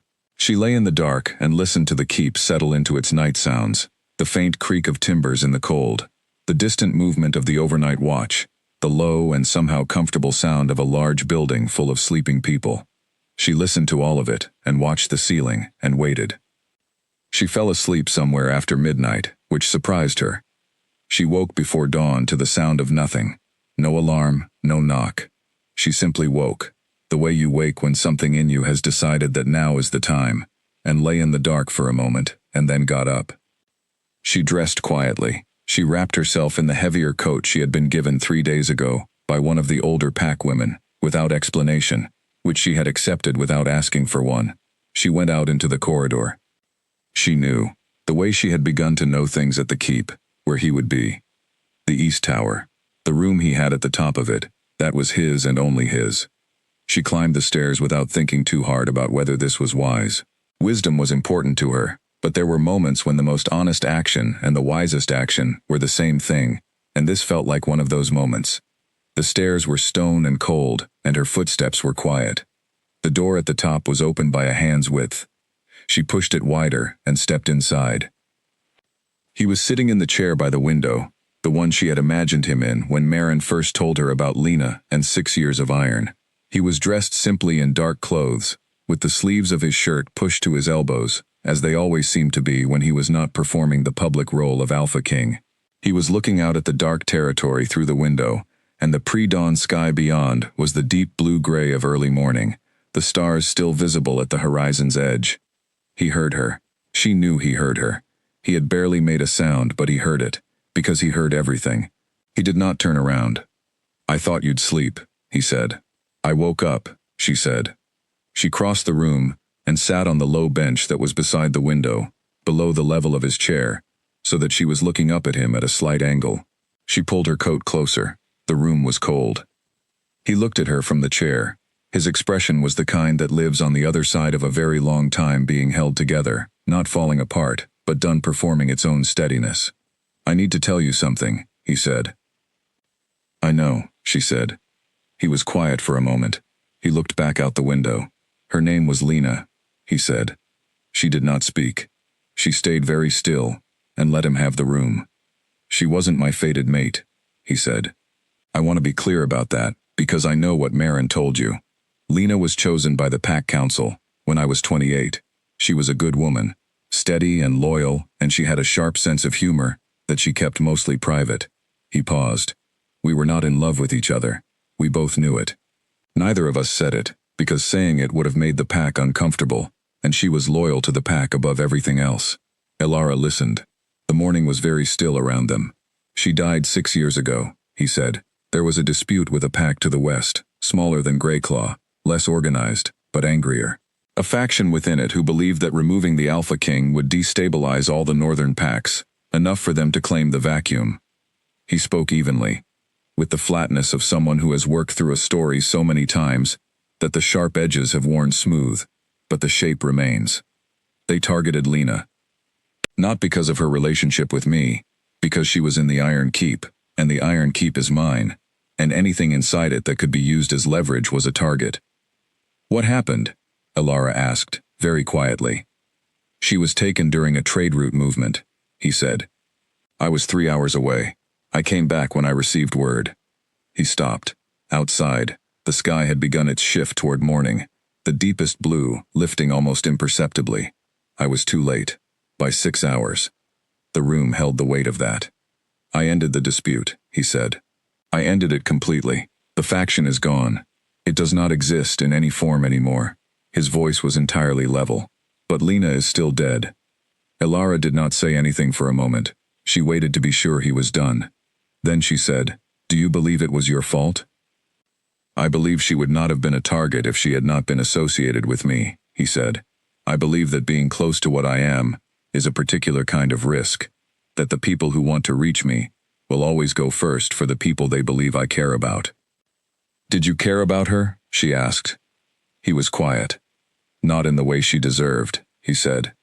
"In the way you care about someone who shares your roof and your work, and who you respect, and who has never been anything other than trustworthy. But not in the way that should have made her a target, not in the way that justifies what happened to her." "Nothing justifies what happened to her," Elara said quietly. "That's not the same as it being your fault." He looked at her. "You didn't take her," she said. "You didn't build the faction that targeted her. You didn't put her in danger as a strategy. She was in your keep because she lived there, and that was the consequence of someone else's choices about how to reach you, not a consequence of yours." She paused. "The people who did that were responsible for it. You were responsible for ending it. Those are different things." He was very still. "You have been," she said carefully, "carrying something that belongs to them." He looked out the window. The horizon had gone the color of pale iron, early light beginning to press against the dark. "I know that," he said. "I have known that for a long time. Knowing it and being free of it are not the same thing." "No," she agreed. "They're not." He turned to look at her. "When I said that bringing you here was about the trespass, about pack law and protocol, that was not entirely honest." "I know," she said. "I brought you here because I could not let you walk away and simply wait to see if the bond dissolved. The wolf does not work that way. But I also could not claim any right to you, because claiming any right to a person means that person becomes someone who could be used to reach me. It means Lena, again, in a different face." His jaw was very tight. "That is not a pattern I am willing to repeat." Elara held his gaze for a long moment. "I am not Lena," she said. "No," he said, "you are not." "I am not going to be afraid of what you are," she said. "I'm not asking you to pretend the risk doesn't exist. I understand what it means to live on the edge of wolf territory. I've understood that since I was old enough to understand anything. But you are punishing a version of the future that hasn't happened for a past that was someone else's doing, and I don't think that's right." He stared at her. The morning was fully coming now. The sky outside the window had gone from iron to pale gray to the first thin wash of color at the horizon, and the territory below the tower was becoming visible in pieces: the courtyard, the dark forest, the beginning of the ridge to the north. "I can't promise you that nothing will happen," he said. "I can't promise you that being here is safe, that being near me is without consequence." "I know," she said. "I'm not asking for a promise about things neither of us can control." She held his eyes. "I'm asking you to stop deciding things are impossible before you've tested them." He was quiet for a very long time. The dawn moved across the territory below, slow and gray and spreading. An owl somewhere in the trees made one last call before the light came fully in. "I don't know how to do this," he said, and his voice was different, stripped of the flatness it usually carried, more unguarded than anything she had heard from him before. "You don't have to know yet," she said. They sat in the tower room together as the dawn came in. Not close, not touching, not making any declaration. Just sitting with the morning between them, and the weight of what had been said settling slowly into the space where it would live from now on. The ember in her chest burned with a warmth that was not pulling anymore, not pointing, just present. He watched the dawn, and she watched the dawn, and the keep below them woke slowly around the steadiness of its alpha, who was, in this particular morning, slightly more settled than he had been the morning before. She had not decided to leave when she packed her bag. That was what she told herself, sitting on the edge of the bed 4 days after the morning in the tower, looking at the small leather bag that had been with her since Ashfen, and was now holding the few things she had added to it during her weeks at the Iron Keep. A dried bundle of goldenrod, a new vial of the wound-cleaning preparation that Dara had taught her to make stronger than the version her mother used, the message from her mother, folded small. She had not decided to leave. She was simply preparing for the possibility. The 4 days since the tower had been different from every day before them. Not dramatically. She was still in the workroom, still doing rounds with Dara, still seeing the children in the afternoons. But the texture of things had changed. Calum came to the workroom every evening now, sometimes with a purpose and sometimes without one, and they talked. About the keep, about the pack, about the border situation, which had quieted but not resolved. He told her things without her asking for them, small pieces of himself offered without calculation, the way you offer things to someone you are beginning to trust. She told him things too, about Ashfen, about her mother and the 30 years of practice, about what it was like to grow up on a boundary, 1 foot in the village, 1 foot in the awareness of the forest, and what it held. He listened the way he did everything, completely, without distraction, with that thorough attention that made her feel visible in a way she was not entirely accustomed to. It should have been simple. It should have been the beginning of something obvious. And then, on the 3rd evening, Kit had come to the workroom with a split eyebrow from a training accident, and she had stitched it while he talked, the way he always did, about nothing important and everything real, and somewhere in the middle of it he had said, quietly, "The pack knows, you know, what you are to him, what you could be." She had kept her hands steady. "What do they think about it?" Kit had been quiet for a moment. "The older ones think it's right," he said. "The one that's supposed to be, finally happening. Old Marin's been smiling for a week and she almost never smiles." He paused. "But some of the others are worried." "About me?" she asked. "About what it means," he said. "About whether you'll stay, whether you want to, whether it's fair to you." He paused again. "Finn said, and don't tell him I told you. Finn said that Calum should let you go home and give you real time to decide. Not with the keep around you and the bond pulling, but actually at home, with distance." She had finished the stitch and said nothing. She thought about it all that night. About what Finn had said, and Finn was someone whose opinion was worth careful consideration. Not because he was sentimental, but because he was not. About the difference between wanting something and choosing it, and whether the bond made it possible to be certain that what she wanted was what she would choose freely. She thought about her mother in the village, running the practice alone, trusting her daughter to come home when she could, not asking, trusting. She had woken before dawn again, and this time, without quite deciding to, she had reached for the bag. She was still sitting with it when there was a knock at her door. 2 knocks, quiet, with a pause between them. She opened the door. Calum was standing in the corridor. He looked at the bag in her hand. She looked at him. "You're leaving," he said. His voice was very even. "I'm thinking about it," she said. He was quiet for a moment. He looked at the bag, and then at her face. "All right," he said. She had expected resistance. Something in her had prepared for it. His stillness in the face of the bag was harder to deal with than resistance would have been. "All right," she said. "You came here because I sent wolves to your door," he said. "You have been here for 16 days because I kept you. You should be able to leave because you choose to." A pause. "Finn will take you to the village. Today. If you want." She looked at him. "Don't you want me to stay?" she asked. He looked at her, with those gold eyes, that had been the beginning of all of this, and he said, very quietly, "What I want is not the point.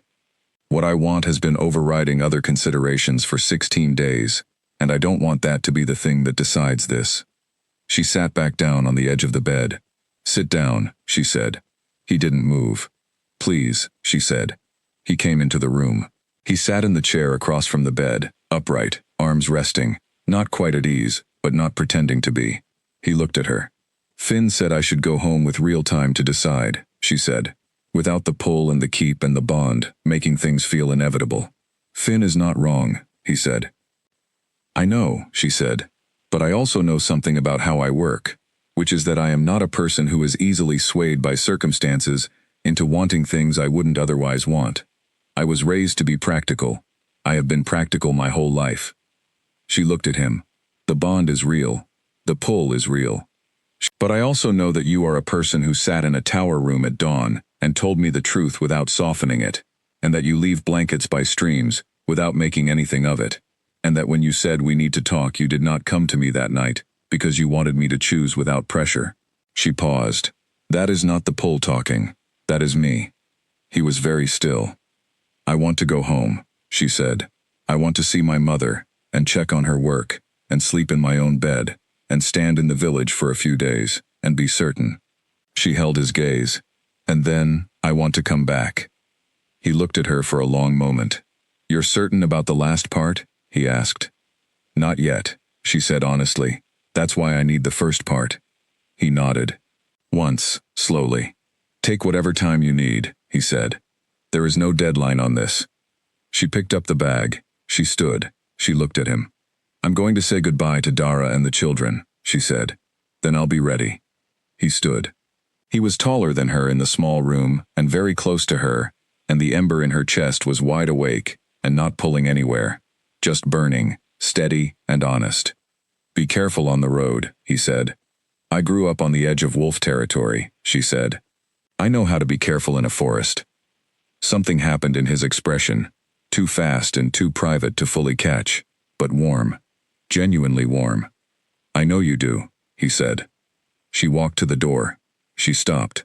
She turned back. Calum, she said. Yes, he said. Thank you, she said, for the blanket by the stream. He said nothing, but the color in his eyes shifted by one shade warmer, and she took that with her when she left. The goodbyes took longer than she expected. Dara gave her 3 things she hadn't asked for, and a list of instructions she mostly didn't need, and hugged her once, briefly, with the brisk efficiency of a woman who has decided this is the appropriate gesture, and executed it before she could change her mind.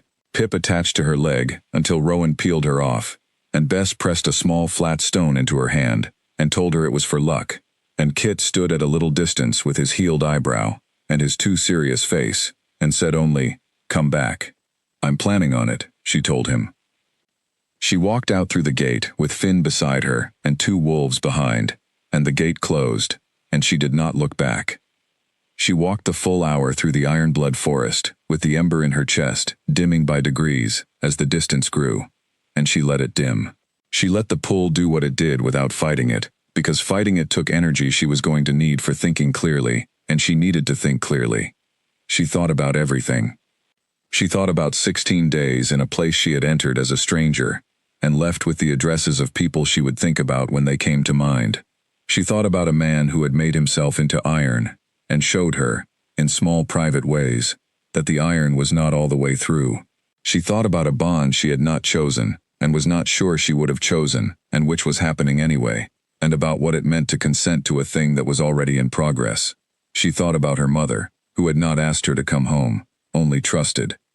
She walked out of the tree line, and onto the edge of Ashfen's fields, and the village was there, exactly as she had left it, ordinary and familiar and entirely itself.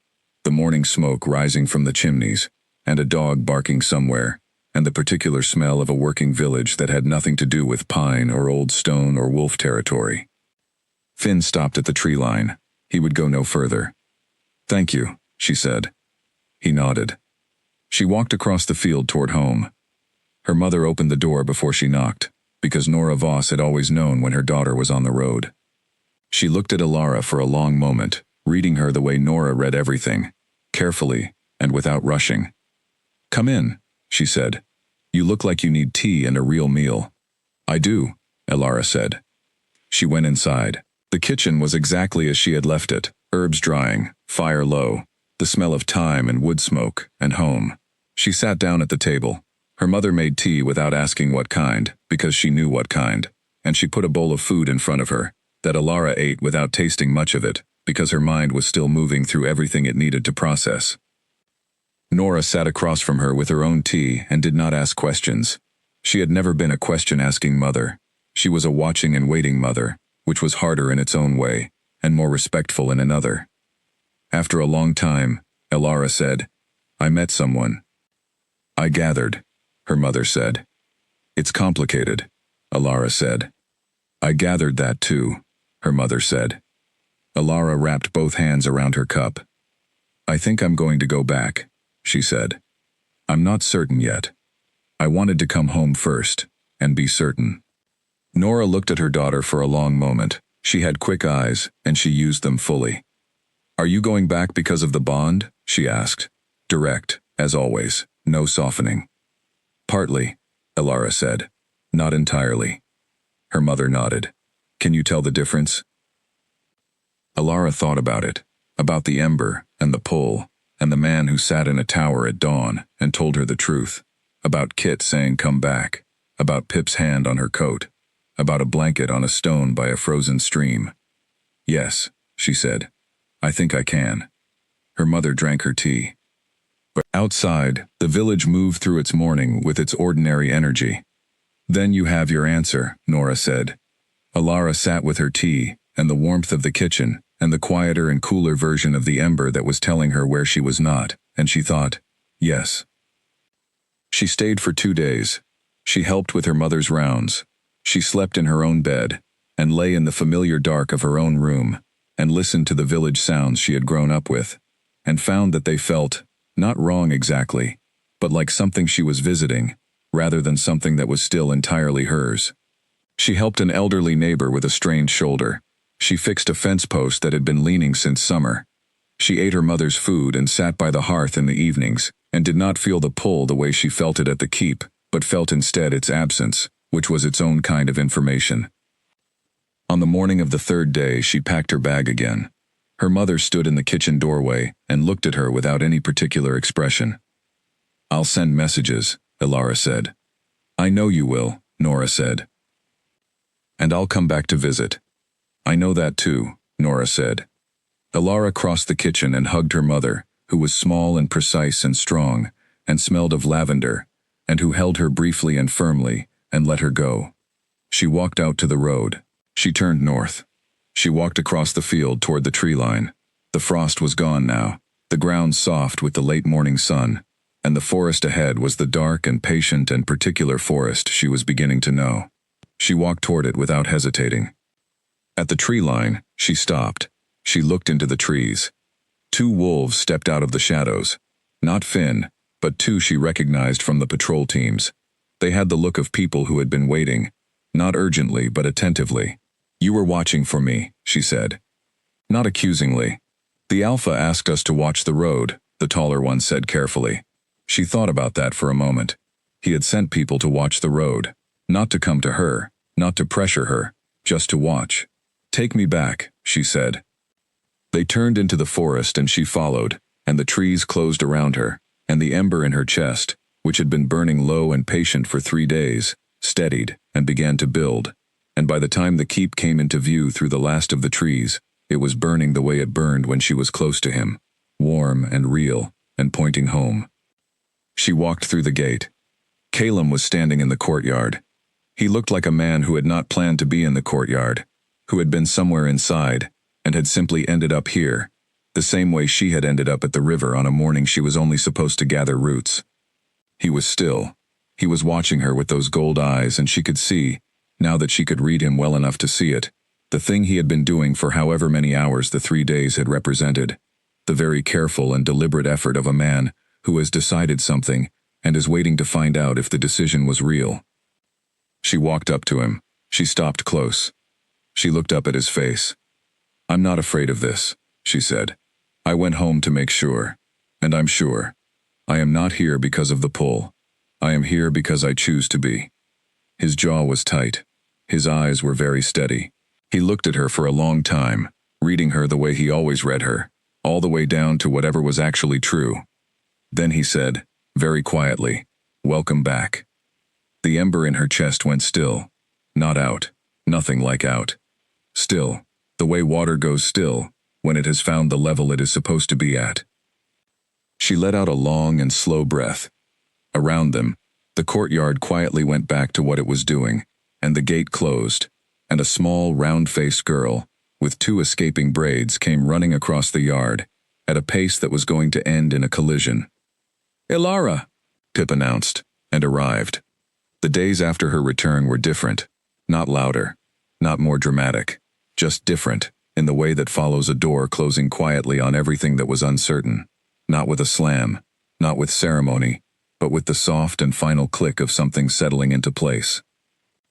The keep took her return, the way the pack took most significant things, in the most practical terms available. Dara handed her a stack of deferred cases the morning after, and told her she had 12 patients to catch up on, and did not mention her absence at all, except to add, at the very end, without looking up, "Good. You're back." Kit met her in the corridor and gave her a nod that carried more weight than most conversations.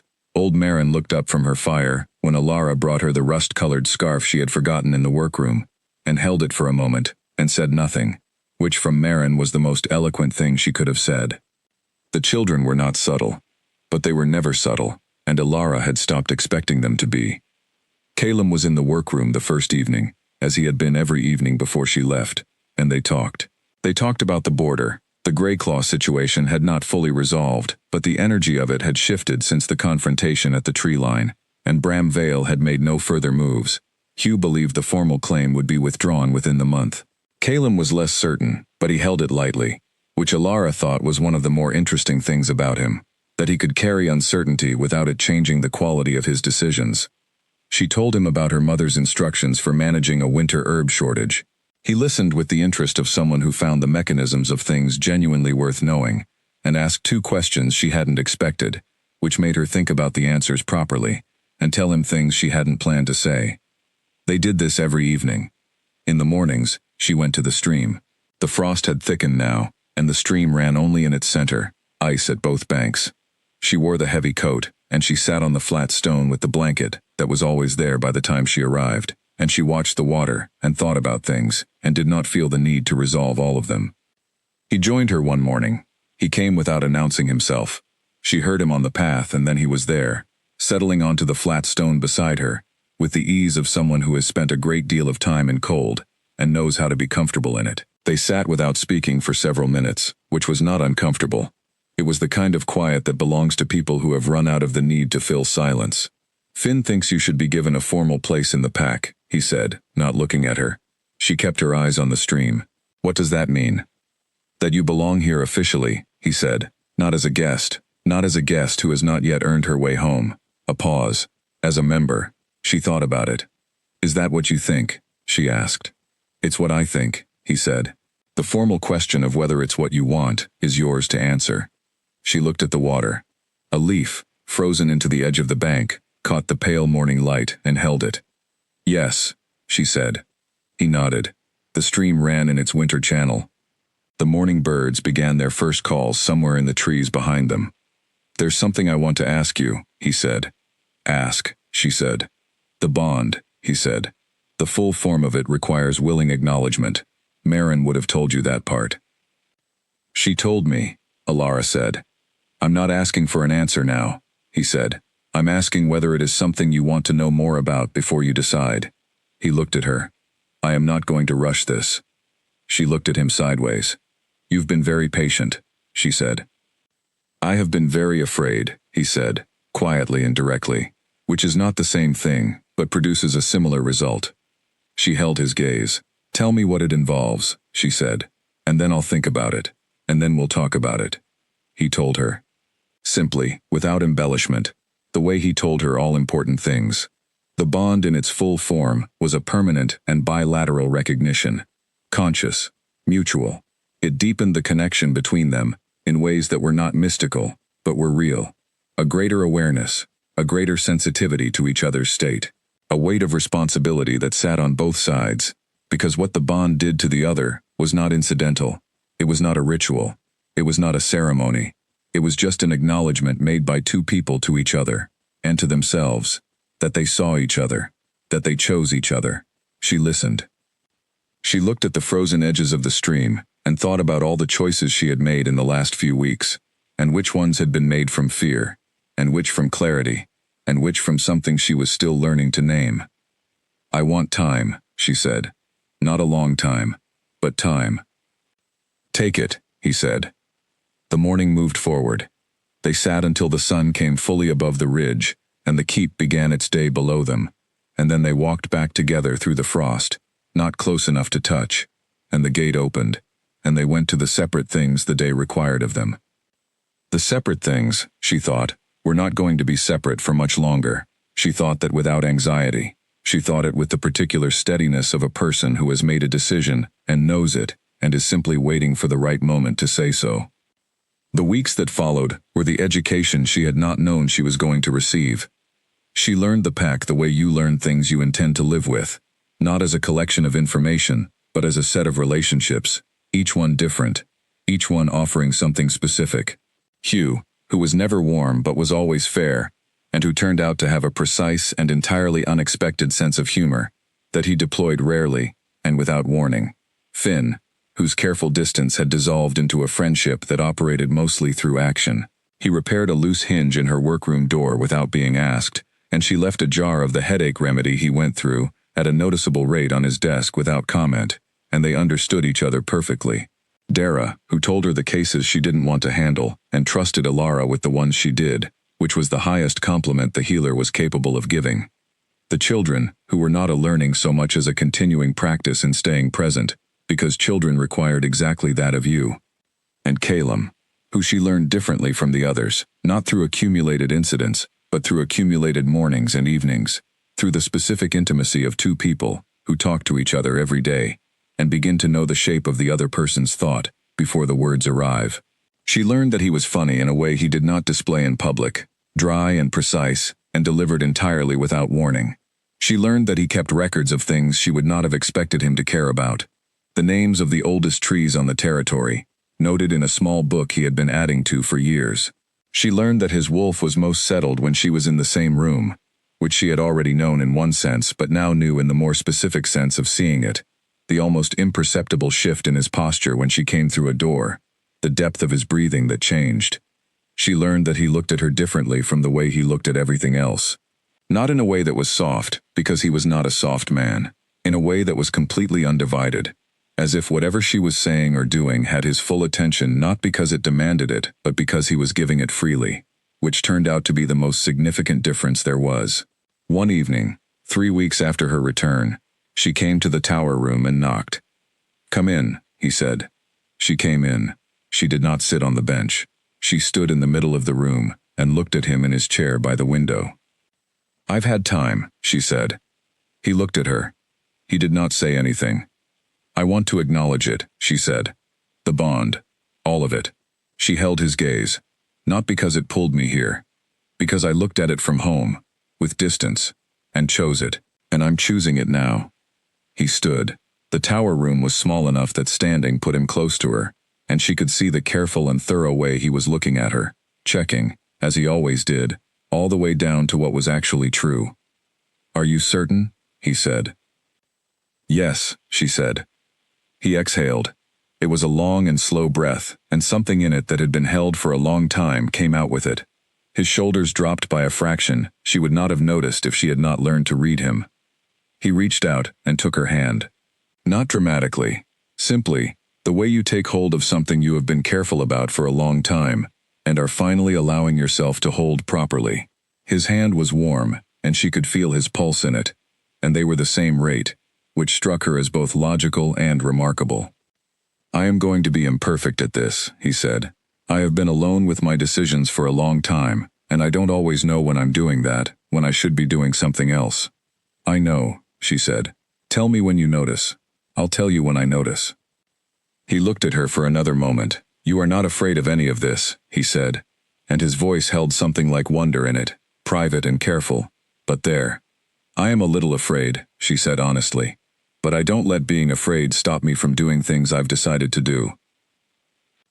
Something moved across his face. That not quite smile, the one that was his, and unlike any other expression she had seen on any other face. "I know," he said. "I figured that out at the river." She looked up at him. "You knew who I was before you turned around, didn't you?" she said. "At the river. You knew I was there." He met her eyes. "Yes," he said. "Why did you wait?" "Because I already knew what would happen when I turned," he said quietly. "I was deciding whether I was ready." She thought about that. "Were you?" "No," he said. "I turned anyway." She understood, then, that whatever the bond was or wasn't, whatever the pull was or wasn't, the choice had been there from the beginning.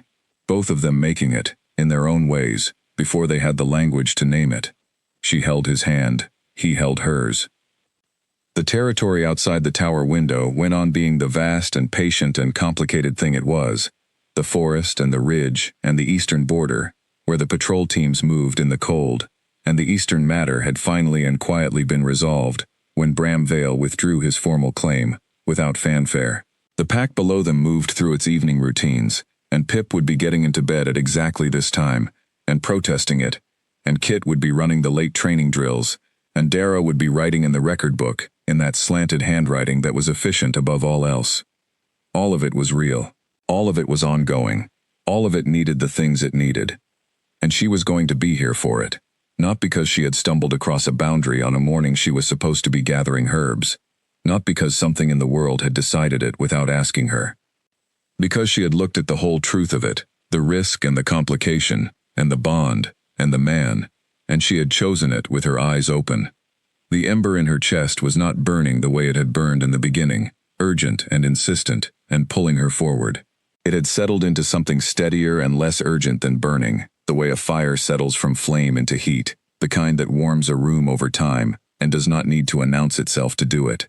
The night was clear, and the stars were out over the Iron Keep, and the northern ridge was a dark line against them. Familiar now in the way that things become familiar, when you have looked at them enough times, that they become part of your sense of where you are. She was where she was. She was here. "Come and look at the stars," she said. He came to stand beside her at the window. He was taller than her, and the window was large enough for both of them, and the territory spread out below in the dark, with its particular beauty, and the stars above the ridge were very bright. They stood there together for a long time. No declarations, no drama, just two people who had taken the long way to standing beside each other, and who were standing there now, and who both knew, in the practical and honest and deeply certain way of things that have been tested, this was the beginning of a long and complicated and genuine life. The Silver Thread River ran south, as it always had, indifferent and silver and ongoing, and the morning would come, as it always did, and they would both be there for it.